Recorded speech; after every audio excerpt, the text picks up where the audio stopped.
information with, that who can truly help support you and building that Yeah, community. yeah. Because other people just can't deal with it. They may think that they can, but when it comes down to it, they really can't. So blue is often associated with sadness, but also serenity. Hmm. How does that duality show up in your book, Natalie? But it shows up because Tony is sad in the beginning of the book. She is sad. She's hurt. She's disappointed by love. She's so disappointed that she's using her body to um, to prevent herself from falling in love. So she's being promiscuous. Um, but as the story goes on, all my stories are happily ever afters. So as the story goes on, Okay. Tony finds her serenity and her peace in love. Well, I might have to borrow Tony because Tony needs to meet my character China in my book. Oh Because yeah. them two would be a piece of work. Them two would be a piece of work if they ever ran into each other in the city or something like that. They would definitely be.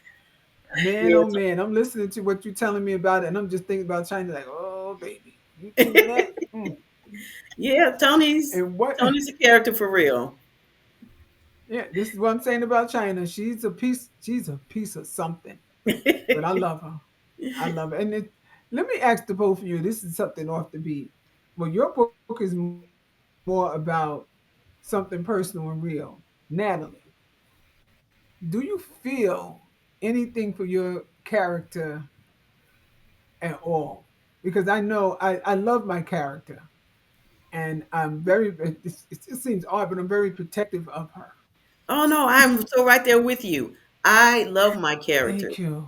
And Yes. actually, when I'm done writing a book, I miss them. It's like they're real people. I miss them, especially my very first book. Then came you. Oh my gosh, I thought I was just going to pass out because I couldn't be with Shannon and Zanaya and Brian and Jabari anymore. So yeah, I know I love my characters like they are real people. And then sometimes I'll be talking to my husband and I'll be talking about my characters, and then he'll go in the middle of conversation. Who are you talking about? I'm like, I'm talking about Tony and Yeah. Darius. He was like, you know what? I need you to tell me when you talked about your character, your storybook characters. Yeah, because it's just that you've been with them for such a long time. You created Yes. them, Yes. and you know that every thought, and then there's a thought that comes to your mind, and then you wonder, should you introduce them to that? And I thought I was the only person that did that, but I'm so glad No. to And find that's out like that when it's not people just kill me. off their main characters. I could never kill my characters. In one of my books, one of my characters did get injured, and I almost cried. But In I one of could my never books, kill off my characters. I have a character that I want to kill this woman so bad. I'm talking. I really want to put my hands around her neck, Oh, now but I have I characters need like that, her. but not my main I characters. need her. I need her. I think she wasn't a main character, but she's becoming one, and I Ah, need her okay. to move her into the second and third book of that series, because she's got some stuff going on that is just gonna hit people. It's gonna hit people, and they're gonna hit back. Put it that way. So, in what ways has writing this book served as a form of healing or therapy for you, Farron, or for your readers? Was that your intention from the start, or did the process was it just a process for you, or a process by surprise? You know what? I would have to say a little bit of both. So for me, it became my release. So Mm-hmm. putting pain into words gave me power over it.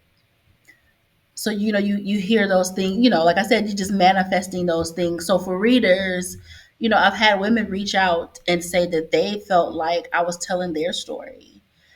So it helped them feel less alone, and then it gave them the language to open up about their own struggles. So I think the more and more I So I talk feel about that it, it opened up doors. yeah, the more and more I talk about it, the more and more the healing comes, because you get to you measure like how far you come, and then it's like a person that's usually strong for other people. Um, I can still be strong for other people, but now I can be strong for myself. I can be strong for myself because I've turned what I felt like was the most trying time in my life. Like literally, the questions were why me? but now it's why not me, right? Why not me? Even though it's a daily struggle. And sometimes I look at her and I, never want to question God because I know that everything has a purpose. But sometimes I look at her and I often, still kind of question, like, why is this sweet, bright, bubbly